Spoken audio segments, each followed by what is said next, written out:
बहनों और भाइयों, बिहार के बक्सर जिले का दौरा किया। मैं सबसे पहले माफिया खत्म हुआ। भारत के रामायण कालीन इस पौराणिक स्थली को, स्टेट जिसे मां गंगा का आशीर्वाद प्राप्त है, भाजपा में फिर आएगी। ऐसी पावन धरा को नमन करते हुए आप सभी का हृदय से अभिनंदन करता हूं।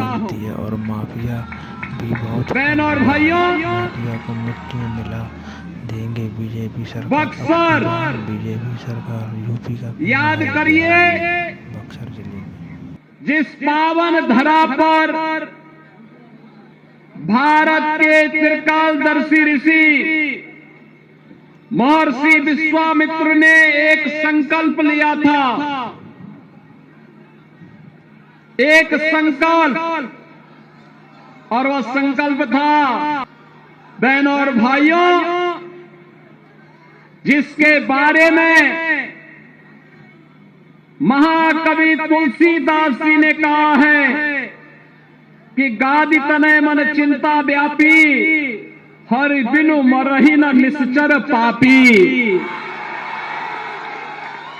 भारत के अंदर आतंकवाद, उग्रवाद की समस्या का समाधान की धरती है बक्सर की धरती।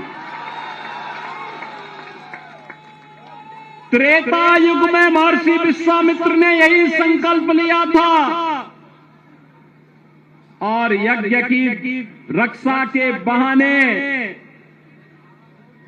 उन्होंने अयोध्या में जाकर के महाराज दशरथ से आग्रह किया कि मेरे यज्ञ की रक्षा करने के लिए अपने पुत्र दीजिए। महर्षि विश्वामित्र के आग्रह को यद्यपि महाराज दशरथ पहले तो मानने को तैयार नहीं थे, क्योंकि यहां पर पहले से ही ताड़का का आतंक था। मारीच और सुबाहु जैसे राक्षस थे, जिन्होंने यहां के पूरे नगर को उजाड़ करके अराजकता, गुंडागिरी और माफियागिरी का शिकार बना दिया था। तब महर्षि वशिष्ठ के आदेश पर महाराज दशरथ ने अपने दोनों पुत्र राम और लक्ष्मण को इसी बक्सर में महर्षि विश्वामित्र के यज्ञ की रक्षा के लिए भेजा था। बहनों और भाइयों, याद करिए ना, जिस धरा पर पैर रखते ही भगवान राम के पावन चरण स्पर्श करने मात्र से पत्थर बनी देवी अहिल्या मुक्त होकर के फिर से एक सामान्य नारी के गौरव को प्राप्त की हो, जिस धरती ने आतंक से मुक्त करने के लिए पूरे आर्यव्रत को, पूरे भारत को आतंक से मुक्त करके पूरे देश को राम राज्य की ओर अग्रसर करने के लिए शुभारंभ किया हो, वह पावन धरा को कौन ऐसा सनातन धर्मावलंबी होगा, कौन ऐसा भारतीय होगा जो उस पावन धरा को प्रणाम न करता हो। और ये मेरा सौभाग्य है कि आज मुझे एनडीए के अपने प्रत्याशियों के समर्थन में इस पावन धरा को नमन करने का अवसर प्राप्त हो रहा है, और ये आपके बहाने, आपके कारण, इसलिए आपका मैं अभिनंदन करता हूं।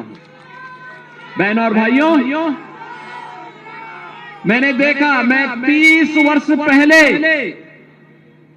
बक्सर में श्रीनाथ बाबा आश्रम में आकर के, उस समय यहां पे हमारे पूज्य महंत त्रिलोकनाथ जी महाराज, बहुत सिद्ध योगी यहां पर रहते थे।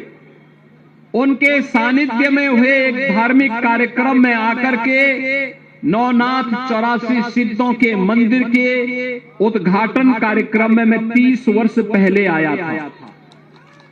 बहनों और भाइयों, बक्सर बदल गया। वह समय था जब बिहार में आतंक था। उस समय बिहार में अराजकता थी, गुंडागर्दी थी, अपहरण एक उद्योग था और भ्रष्टाचार चरम पर था। बहनों और भाइयों, आज बिहार को देख करके लगता है कि अब बिहार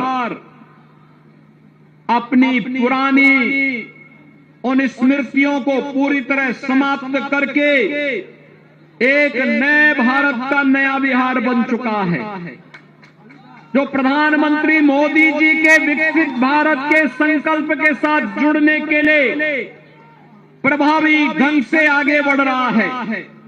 अब बिहार अपनी पौराणिक पहचान को फिर से स्थापित करने के लिए तेजी के साथ आगे बढ़ रहा है। ये बिहार की धरती, ये बिहार की धरती, ये वही धरती है जिसने महात्मा बुद्ध को ज्ञान प्रदान किया था। बहनों और भाइयों, बिहार की धरती वही है जिसने भारत को स्वर्ण युग में ले जाने का कार्य किया था चंद्रगुप्त मौर्य के समय में, और जिस बिहार ने चाणक्य जैसा गुरु दिया हो, ये वही बिहार है जिस बिहार ने देश की आजादी की लड़ाई में बढ़ चढ़ करके भाग लिया।